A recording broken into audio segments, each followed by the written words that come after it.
നിസ്കരിക്കാനും നമസ്കരിപ്പിക്കാനും പഠിപ്പിക്കുന്നതല്ലയോ ഖുർആൻ. അതാണ് അത് ജനാധിപത്യം പഠിപ്പിക്കത്തില്ല എന്ന്. നിങ്ങൾ സ്വന്തം വകയിലുള്ള വേദമാണ്. ഞാൻ എന്തായാലും ഈ നാട്ടിലുള്ള സകല സാധനവും വായിച്ചിട്ടുള്ള ഒരുത്തനാണ്. അതുകൊണ്ട് അതിനെപ്പറ്റി ഒന്ന് പറയണ്ട. ആരാധിക്കാൻ പഠിപ്പിക്കുന്നുണ്ടോ? ഖുർആനിൽ എന്തെങ്കിലുമൊക്കെ തെറ്റുകുറ്റങ്ങൾ കണ്ടുപിടിക്കാൻ ഇപ്പോഴും ഇവിടുത്തെ നിരീശ്വരവാദികളുണ്ട്. യുക്തിവാദികൾ എന്ന് സ്വയം പറയുന്ന യുക്തിരഹിതവാദികളുണ്ട്. അവരൊക്കെയും ശ്രമിക്കുന്നുണ്ട് വിശുദ്ധമായ ഖുർആനിൽ എന്തെങ്കിലും ന്യൂനതകൾ കണ്ടെത്താൻ, വിശുദ്ധ ഖുർആനിൽ എന്തെങ്കിലും കുറവുകൾ കണ്ടെത്താൻ. ഇവരെന്നല്ല, വലിയ വലിയ ബുദ്ധിജീവികൾ ഈ ലോകത്ത് ശ്രമിച്ചിട്ടുണ്ട്. ഗ്യാരി മില്ലർ എന്ന് പേര് പറയുന്ന ക്രൈസ്തവനായ ഒരു ഗണിതശാസ്ത്ര വിദഗ്ധനുണ്ടായിരുന്നു. ഗ്യാരി മില്ലർ എന്നാണ് അദ്ദേഹത്തിന്റെ പേര്. അദ്ദേഹത്തിൻ്റെതായ സംഭാവനകളുടെയും പ്രവർത്തനങ്ങളുടെയും ഫലമായി ഒരുപാട് അവാർഡുകളും പുരസ്കാരങ്ങളും ഒക്കെ നേടിയെടുത്തിട്ടുള്ള ലോക പ്രശസ്തനായ ഒരു ഗണിതശാസ്ത്ര വിദഗ്ധനായിരുന്നു. കണക്കുകൾ കൊണ്ട് കളിക്കുന്ന ഒരാളായിരുന്നു ഗ്യാരി മില്ലർ. അദ്ദേഹം ഒരു ക്രൈസ്തവനായിരുന്നു. അങ്ങനെ ഇരിക്കെ അദ്ദേഹത്തിന് ഒരാഗ്രഹമുണ്ടായി, വിശുദ്ധ ഖുർആൻ ഒന്ന് പഠിക്കണം. എന്തിനാ ഖുർആൻ പഠിക്കുന്നത്? ഖുർആൻ പഠിക്കുന്നത് മുസ്ലിം ആകാൻ വേണ്ടിയിട്ടല്ല, നേരെ മറിച്ച് ഈ ഖുർആനിൽ ന്യൂനതകൾ കണ്ടെത്തണം. വിശുദ്ധമായ ഖുർആനിലെ കുറവുകൾ എനിക്ക് കണ്ടെത്തണം. ഖുർആനിൽ എന്തെങ്കിലുമൊക്കെ കുറവുകളും കുറ്റങ്ങളും ഉണ്ടാകും. ഖുർആൻ എന്ന് പറയുന്നത് 10,500 കൊല്ലം മുമ്പ് ഇറങ്ങിയതല്ലേ? ഈ 21ാം നൂറ്റാണ്ടില് തന്നെ പോലെ ഒരു ഗണിതശാസ്ത്ര വിദഗ്ധൻ ഈ ഖുർആനിൽ പഠനം നടത്തിയാൽ ന്യൂനതകൾ ഒരുപാട് കണ്ടെത്താൻ സാധിക്കും. കുറ്റങ്ങളും കുറവുകളും ഒരുപാട് കണ്ടെത്താൻ സാധിക്കും. ഇത് ദൈവത്തിന്റെ ഗ്രന്ഥമല്ല, മറിച്ച് ഇത് മുഹമ്മദ് എന്ന മനുഷ്യൻ എഴുതിയുണ്ടാക്കിയ ഗ്രന്ഥമാണ്. ജിബ്രീൽ എന്ന മാലാഖ കൊണ്ടുവന്നതല്ല. ആരെടുത്തോ പോയി അറബി ഭാഷയൊക്കെ പഠിച്ച് അവരിലൂടെ എഴുതിയുണ്ടാക്കിയ ഒരു ഗ്രന്ഥം മാത്രമാണ് ഈ ഖുർആൻ. ഇതിന് യാതൊരുവിധ ദൈവികതയുമില്ല, ഇതിൽ യാതൊരുവിധ ആത്മീയതയുമില്ല. ഇത് മാലാഖയിലൂടെ വരുന്നതല്ല എന്ന് ലോകത്തിന്റെ മുമ്പിൽ എനിക്ക് വിളിച്ചു പറയണം. അതിനു വേണ്ടി ഗ്യാരി മില്ലർ വിശുദ്ധമായ ഖുർആൻ പഠനം നടത്തുകയാണ്. അദ്ദേഹം വിശുദ്ധമായ ഖുർആനിന്റെ ഓരോ അധ്യായങ്ങളും, ഓരോ അധ്യായങ്ങളിലെ ഓരോ സൂക്തങ്ങളും അദ്ദേഹം പഠന വിധേയമാക്കുകയുണ്ട്. വളരെ എളുപ്പത്തിൽ അവസാനിക്കുമെന്ന് അദ്ദേഹം കരുതിയ പഠനം പക്ഷേ എളുപ്പത്തിൽ അവസാനിച്ചില്ല.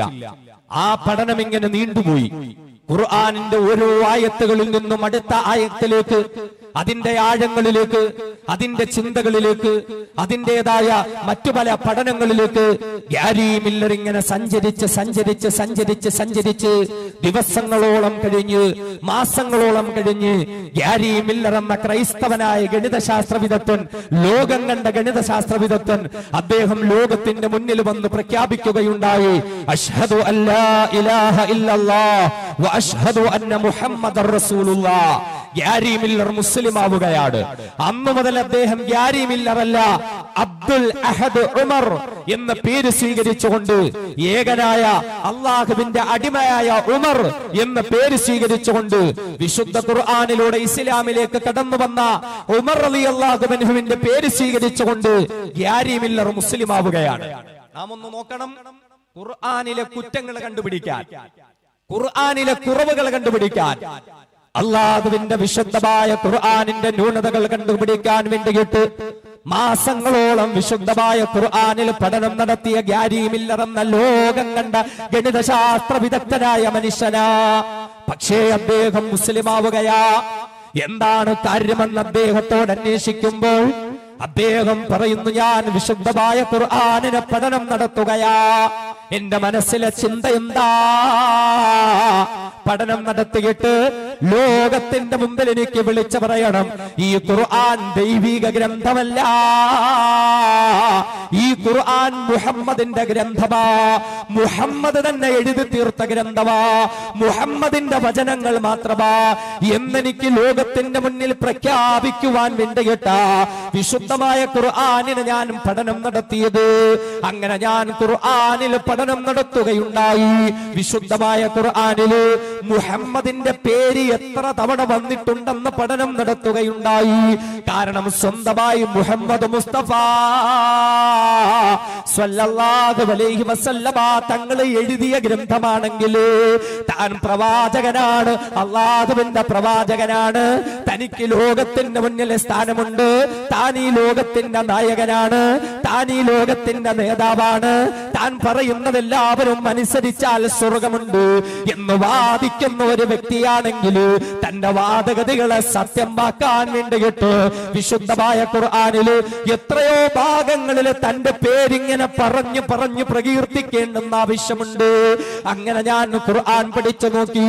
മുഹമ്മദ് എന്ന നാമം എത്ര തവണയാ ഖുർആനിലുള്ളത്? പക്ഷേ ഞാൻ അത്ഭുതപ്പെട്ടു പോയി.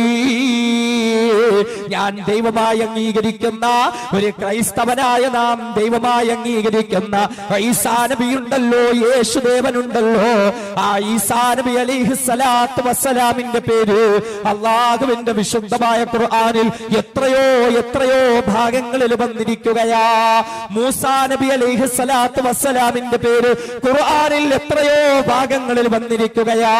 ഇബ്രാഹിം നബി അലൈഹിസ്സലാത്തു വസ്സലാമിന്റെ പേര്, സുലൈമാൻ നബി അലൈഹിസ്സലാത്തു വസ്സലാമിന്റെ പേര്, നൂഹ് നബി അലൈഹിസ്സലാത്തു വസ്സലാമിന്റെ പേര്, ഹൂദ് നബി അലൈഹിസ്സലാത്തു വസ്സലാമിന്റെ പേര്, ലൂത്ത് നബി അലൈഹിസ്സലാത്തു വസ്സലാമിന്റെ പേര്, ഇങ്ങനെ ഇങ്ങനെ പല പ്രവാചകന്മാരുടെയും പേരുകൾ എത്രയോ തവണ അധികമായി അല്ലാഹുവിന്റെ വിശുദ്ധമായ ഖുർആനിൽ കൊണ്ടുവന്നിരിക്കുന്നു. എന്നാലോ മുഹമ്മദ് മുസ്തഫ സ്വല്ലല്ലാഹു അലൈഹി വസല്ലമ തങ്ങളുടെ പേര് വെറും വിരലിനെണ്ണാവുന്ന 4 സ്ഥലങ്ങളിൽ മാത്രമാ ഞാൻ കണ്ടിട്ടുള്ളത്. അതിലപ്പുറം മുഹമ്മദ് എന്ന നാമം ഖുർആനിലില്ലല്ലോ. അങ്ങനെ സ്വന്തമായി എഴുതിയ ഗ്രന്ഥമാണെങ്കിൽ, സ്വന്തമായി കൊണ്ടുവന്ന വാചകങ്ങളാണെങ്കിൽ എത്രയോ എത്രയോ തവണ തന്റെ പേരതിൽ ആവർത്തിച്ച് കൊണ്ടുവന്നു തന്റെ പ്രവാചകത്വം സ്ഥിരപ്പെടുത്തിയെടുക്കേണ്ടതാ. പക്ഷേ അങ്ങനെ ഒരു ശ്രമം എനിക്ക് കാണാൻ പറ്റിയില്ല. വെറും 4 സന്ദർഭങ്ങളിൽ മാത്രമാ മുഹമ്മദ് എന്ന പേരെനിക്ക് കാണാൻ പറ്റിയത്. എന്റെ ആ ശ്രമവും പരാജയപ്പെട്ടു പോയി. രണ്ടാമത് വീണ്ടും ഞാൻ അന്വേഷണം നടത്തി. മുഹമ്മദുമായി ബന്ധപ്പെട്ടവരുടെ പേരുകൾ എത്ര തവണ വന്നിട്ടുണ്ട്? മുഹമ്മദിന്റെ പ്രിയപ്പെട്ട പൊന്നുമോൾ ഫാത്തിമത്തു സഹറബത്തുൽ റളിയല്ലാഹു അൻഹാ, ഫാത്തിമാന്റെ പേര് ഖുർആനിൽ എത്ര തവണ വന്നിട്ടുണ്ട്? ഞാൻ അന്വേഷണം നടത്തി. മുഹമ്മദിന്റെ പ്രിയപ്പെട്ട സഹധർമ്മിണിമാരുണ്ടല്ലോ, ഖദീജ റളിയല്ലാഹു അൻഹയുടെ പേര്, ആയിഷ റളിയല്ലാഹു അൻഹയുടെ പേര് വിശുദ്ധ ഖുർആനിൽ എത്ര തവണ വന്നിട്ടുണ്ട്? ഞാനും പഠനം നടത്തി. മുഹമ്മദ് മുസ്തഫാന്റെ പ്രിയപ്പെട്ട ഉമ്മയായ ആമിന ബീവിയുടെ പേര് എത്ര തവണ വന്നിട്ടുണ്ട്? ഞാൻ അന്വേഷണം നടത്തി നോക്കി. മുഹമ്മദ് മുസ്തഫാന്റെ വളർത്തുമ്മയായ ഹലീമത്തു സഅദിയ റളിയല്ലാഹു അൻഹയുടെ പേര് എത്ര തവണ ഖുർആനിൽ വന്നിട്ടുണ്ട്? ഞാൻ അന്വേഷണം നടത്തി.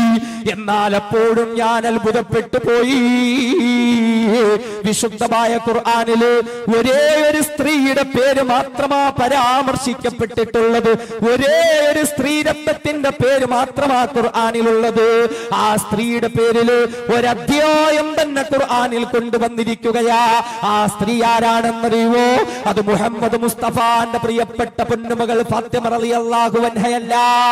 അവിടുത്തെ പ്രിയപ്പെട്ട സഹധർമ്മിണിയായ ഖദീജ റളിയല്ലാഹു അൻഹയല്ല.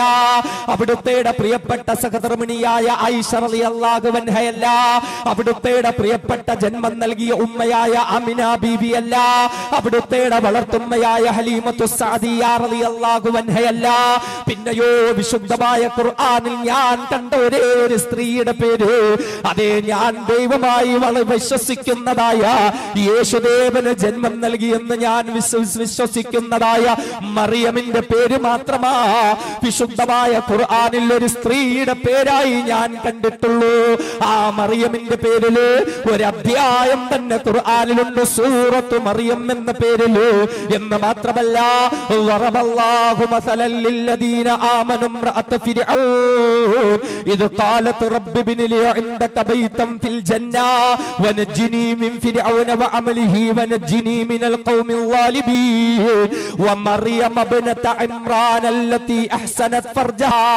ആ മറിയമിന്റെ പാതിവത്യ മാണിക്യത്തെ പുകഴ്ത്തിക്കൊണ്ട്, ആ മറിയമിന്റെ പരിശുദ്ധിയെ വാഴ്ത്തിക്കൊണ്ട്, ആ മറിയമിന്റെ ചാരിത്ര ശുദ്ധി എടുത്തു പറഞ്ഞുകൊണ്ട് അല്ലാഹുവിന്റെ ഖുർആനിൽ എത്രയോ ആയത്തുകളാ ഞാൻ കാണുന്നത്. അവിടെയും ഞാൻ പരാജയപ്പെട്ടു പോയില്ലേ? മുഹമ്മദ് മുസ്തഫാന്റെ കുടുംബത്തിലെ ഒരു സ്ത്രീയുടെ പേരും ഖുർആനിലില്ല. എന്നാലോ യേശുദേവന്റെ മാതാവായ മറിയമിന്റെ പേര് ഖുർആനിലുണ്ട്. ആ സമവും പരാജയപ്പെട്ടു പോയി. വീണ്ടും ഞാൻ ഖുർആൻ പഠിച്ചു നോക്കി. വിശുദ്ധമായ ഖുർആനിലെ ശാസ്ത്ര സത്യങ്ങളിൽ എന്തെങ്കിലും കുറ്റങ്ങൾ ഉണ്ടാകുമോ? ശാസ്ത്ര കണ്ടെത്തലുകളിൽ എന്തെങ്കിലും ന്യൂനതകൾ ഉണ്ടാവുമോ? അങ്ങനെ ഞാൻ പഠനം നടത്തി നോക്കി. ഖുർആൻ പറയുന്ന ഗോളശാസ്ത്രം ഞാൻ എടുത്തു നോക്കി. ഖുർആൻ പറയുന്ന ജന്തുശാസ്ത്രം ഞാൻ എടുത്തു നോക്കി. ഖുർആൻ പറയുന്ന ഭ്രൂണശാസ്ത്രം ഞാൻ എടുത്തു നോക്കി. ഖുർആൻ പറയുന്ന വിവിധ ശാസ്ത്ര സത്യങ്ങൾ ഞാൻ എടുത്തു നോക്കി. എന്നാൽ എവിടെയും ഞാൻ പരാജയപ്പെട്ടു പോയി. വിശുദ്ധമായ ഖുർആനിന്റെ ന്യൂനതകളിലേക്ക് കടന്നു പോകാൻ ശ്രമിച്ച എനിക്ക് പിന്നെ ഹൃദയത്തിന്റെ ഉള്ളിൽ വല്ലാത്ത ഒരാഗ്രഹം വരികയാ. ഈ ഖുർആൻ ഇനിയും പഠിക്കണമല്ലോ. അങ്ങനെ ഖുർആനിന്റെ ആഴങ്ങളിലേക്ക് പോകുമ്പോഴാ ഖുർആൻ ലോകത്തിന്റെ മുന്നിൽ വെല്ലുവിളി നടത്തുന്നത്. അഫലാ യതദബ്ബറൂനൽ ഖുർആൻ വലൗ കാന മിൻ ഇൻദി ഗൈരില്ലാഹി ലവജദൂ ഫീഹി ഇഖ്തിലാഫൻ കസീറാ. വിശുദ്ധമായ ഖുർആനിനെ നിഷേധിക്കുന്നവരോട്, വിശുദ്ധമായ ഖുർആനിനെ വിമർശിക്കുന്നവരോട്, വിശുദ്ധമായ ഖുർആനിനെ കളവാക്കുന്നവരോട് അല്ലാഹു തന്നെ വെല്ലുവിളി നടത്തുകയാണ്. അഫലാ യതദബ്ബറൂനൽ ഖുർആൻ. ആ മനുഷ്യരീ ഖുർആനിനെ പറ്റിയൊന്ന് ചിന്തിച്ചു നോക്കുന്നില്ലേ? ഈ ഖുർആനിന്റെ ആഴങ്ങളിലേക്ക് ഇറങ്ങിച്ചെന്ന് അവഗാഹം നടത്തുന്നില്ലേ? എന്തുകൊണ്ടെന്നാൽ വലൗ കാന മിൻ ഇൻദി ഗൈരില്ലാഹ്, അവർ വിമർശിക്കുന്ന ഈ വിശുദ്ധ ഖുർആൻ രാരാതിരാതനായ അല്ലാഹുവിൽ നിന്നുള്ള ഗ്രന്ഥമല്ല എങ്കിൽ ലവജദൂ ഫീഹി ഇഖ്തിലാഫൻ കസീറാ, ഒരുപാട് അഭിപ്രായ വ്യത്യാസങ്ങള്, ഒരുപാട് കുറ്റങ്ങള്, കുറവുകള്, ഒരുപാട് ന്യൂനതകള് അവർക്ക് കണ്ടെത്താൻ കഴിയുമായിരുന്നു. എന്നിട്ടും എന്തേ അവർ ഖുർആൻ പഠിക്കുന്നില്ല? എന്തുകൊണ്ട് അവർ ഖുർആൻ ചിന്തിക്കുന്നില്ല? ഗ്യാരി മില്ലർ എന്ന ക്രൈസ്തവനായ ഗണിതശാസ്ത്ര വിദഗ്ധൻ പറയുകയാ, എന്റെ ഹൃദയത്തിൽ ഞെട്ടലുണ്ടായി. എന്റെ ഹൃദയത്തിൽ തട്ടിയുണർത്തിയ ആയത്താ. അങ്ങനെ ഞാൻ ഖുർആൻ പഠിക്കുമ്പോ ഒരു ഗണിതശാസ്ത്ര വിദഗ്ധനായ എനിക്ക് കണക്കുകളോട് വല്ലാത്ത താല്പര്യമാണെങ്കിൽ ഇന്നുവരെയും ഞാൻ കണ്ടിട്ടില്ലാത്ത നിലയിൽ അല്ലാഹുവിന്റെ വിശുദ്ധമായ ഖുർആനിലെ സൂക്തങ്ങള്, വിശുദ്ധ ഖുർആനിലെ അധ്യായങ്ങള്, വിശുദ്ധ ഖുർആനിലെ വാചകങ്ങളും അക്ഷരങ്ങളും അതേ കണക്കുകൾ കൊണ്ട് വല്ലാതെ ലോക്ക് ചെയ്യപ്പെട്ടിരിക്കുകയാ. ഇത്രയുമൊക്കെ അത്ഭുതങ്ങൾ കണ്ടിട്ട് ഈ ഖുർആനിനെ എനിക്ക് അംഗീകരിക്കാതിരിക്കാൻ പറ്റുമോ? വിശുദ്ധ ഖുർആനിലെ കുറ്റങ്ങൾ കണ്ടുപിടിക്കാൻ വേണ്ടി പഠനം നടത്തിയ ആൾ ഗ്യാരി മില്ലർ. എന്നാൽ അദ്ദേഹം പറയുന്നു, എന്റെ കണ്ടെത്തലുകളെല്ലാം അത്ഭുതപ്പെട്ടു പോയി. കാരണം ഖുർആനിലെ കുറ്റങ്ങൾ കണ്ടെത്താൻ വേണ്ടി ഞാൻ നടത്തിയ ശ്രമങ്ങളൊക്കെയും പരാജയപ്പെട്ടു പോയി. ഇത് മുഹമ്മദ് മുസ്തഫ സ്വല്ലല്ലാഹു അലൈഹി വസല്ലമ തങ്ങൾ അവിടുന്ന് സ്വന്തമായി എഴുതിയിട്ട് ദൈവിക ഗ്രന്ഥമാണ് എന്ന് പറയലായിരുന്നു, അങ്ങനെ സ്ഥാപിച്ചെടുക്കലായിരുന്നു എന്റെ ലക്ഷ്യം. പക്ഷേ ഞാൻ അവിടെ പരാജയപ്പെട്ടു പോയി. വിശുദ്ധ ഖുർആൻ ഞാൻ ഉൾപ്പെടെയുള്ളവരോട് ചോദിക്കുന്ന ചോദ്യം എന്നെ തൊട്ടുണർത്തി. അഫലാ യതദബ്ബറൂനൽ ഖുർആൻ വലൗ കാന മിൻ ഇൻദി ഗൈരില്ലാഹി ലവജദൂ ഫീഹി ഇഖ്തിലാഫൻ കസീറാ. അവർ ഖുർആൻ പഠിക്കാത്തതെന്താ? അങ്ങനെ പഠിച്ചാൽ അള്ളാഹുവിൽ നിന്നുള്ളതല്ല ഈ ഗ്രന്ഥമെങ്കിൽ ഒരുപാട് അഭിപ്രായ വ്യത്യാസങ്ങളും ന്യൂനതകളും കണ്ടെത്താൻ പറ്റും. പക്ഷെ എനിക്കതിന് സാധിക്കുന്നില്ല. ഞാൻ പരാജയപ്പെട്ടു. ഖുർആനിന്റെ ആഴങ്ങളിലേക്ക് ഞാൻ ഇറങ്ങിപ്പോയി. ഒരുപാട് ന്യൂമറോളജിക്കൽ മാജിക്കുകൾ എനിക്ക് വിശുദ്ധമായ ഖുർആനിൽ കാണാൻ സാധിച്ചു. അങ്ങനെ അവസാനം ഞാൻ തീരുമാനമെടുത്തു, ഈ ഖുർആൻ അവതരിപ്പിച്ച റബ്ബിൽ വിശ്വസിക്കാൻ ഞാൻ അങ്ങനെ മുസ്ലിമായി ഗ്യാരി മില്ലറിൽ നിന്നും അബ്ദുൽ അഹദ് ഉമറായി മാറി.